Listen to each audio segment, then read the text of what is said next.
For many, it was a huge surprise when Nintendo announced Hyrule Warriors, a collaborative effort that combined the Zelda mythos with Dynasty Warriors gameplay. No one knew how to take it at the time. Was it just a spit in the face of the Zelda legacy, or could we really be looking at something we never knew we wanted, but love anyway?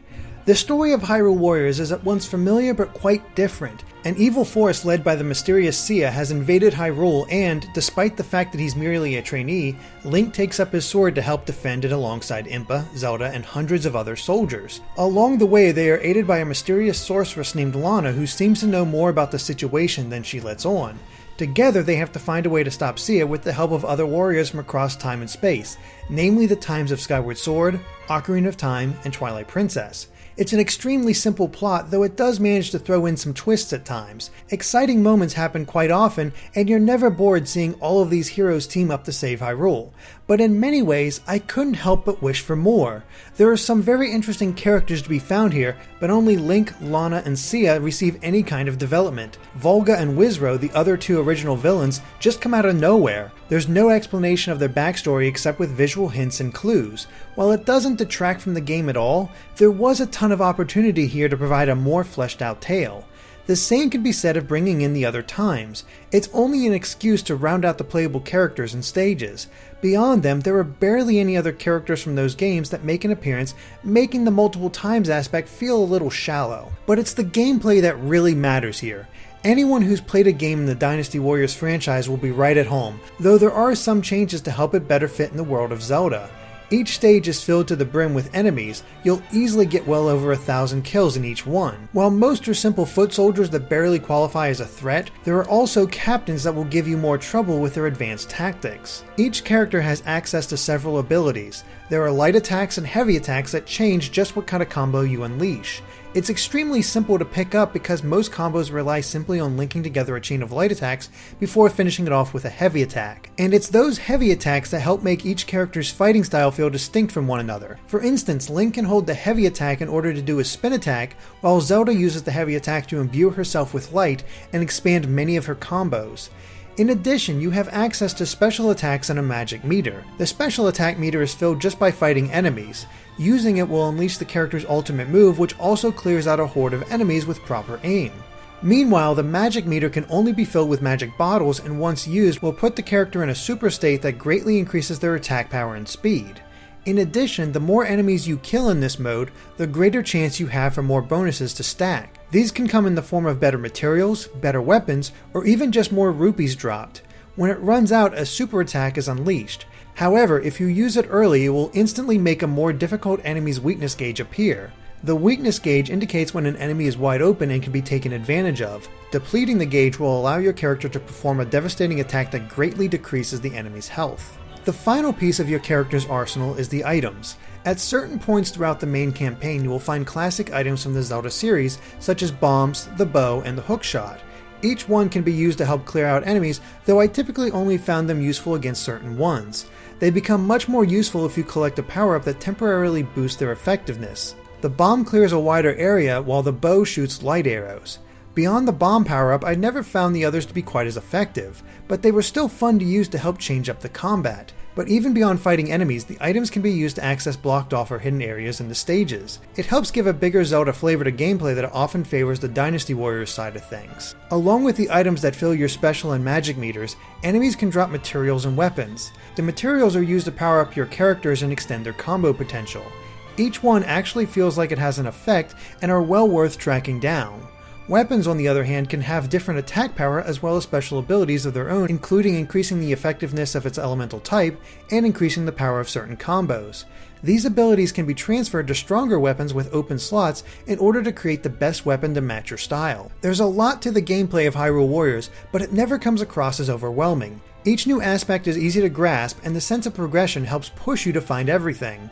Exploration even finds a role in the game, as each level in the main game contains hidden heart pieces and heart containers for each character. Almost all require a certain character to find it though, as the amount of hearts they have are unique to that character alone.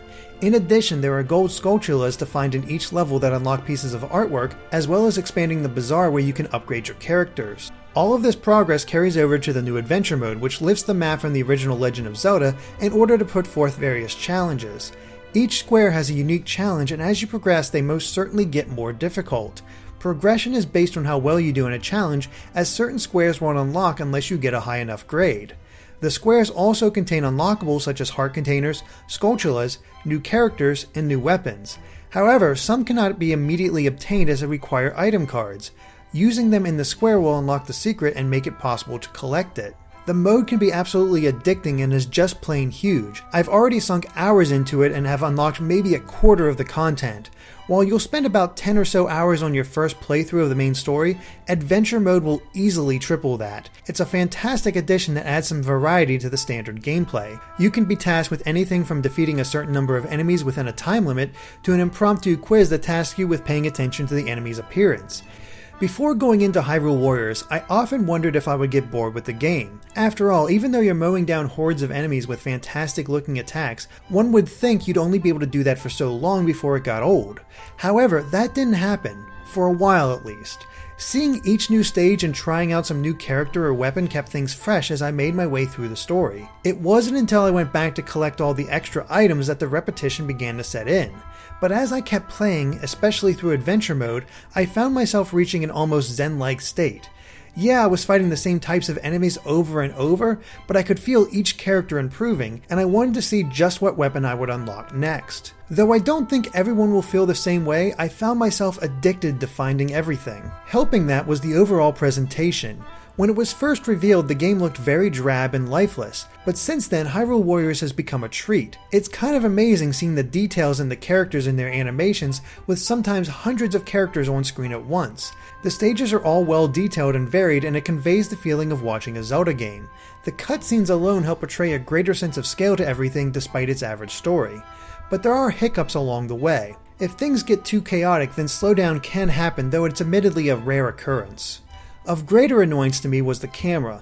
Swinging it around to see enemies is simple enough, but when you're getting tossed around and surrounded, it can be incredibly difficult to find what you need to focus on. A lock-on system for the more dangerous enemies does help, though it can be unreliable. It sometimes doesn't target the closest enemies, and switching between targets doesn't always register when I flick the right analog stick to change my focus. Admittedly, these are small annoyances, but they can mess with the flow of the game. With that said, the soundtrack is absolutely fantastic. There's an equal selection of remixed tunes as well as some original compositions, and they are almost universally great. Some aren't to my tastes, but it's hardly a big deal when some of them can just immediately pump you up for the stage ahead. I'm impressed with how the developers were able to take sweeping scores and adapt them into more of an action beat. But if there's one thing that feels missing, it's voice acting.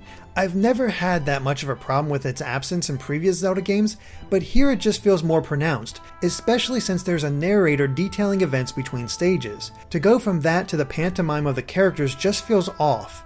Again, it's not a major problem, but it is more noticeable in Hyrule Warriors. In all, I would consider Hyrule Warriors a successful experiment. It has its issues, but they never mar what proves to be a fun action game with plenty of elements from The Legend of Zelda. And while the main game isn't that challenging, adventure mode will put your skills to the test as you progress. I like the game a lot and highly recommend it to anyone who's interested, whether you're more of a Dynasty Warriors fan or a Zelda fan, as it's an excellent melding of two established franchises. Thanks for watching, and be sure to stay tuned to GameXplain for more on Hyrule Warriors and other things gaming.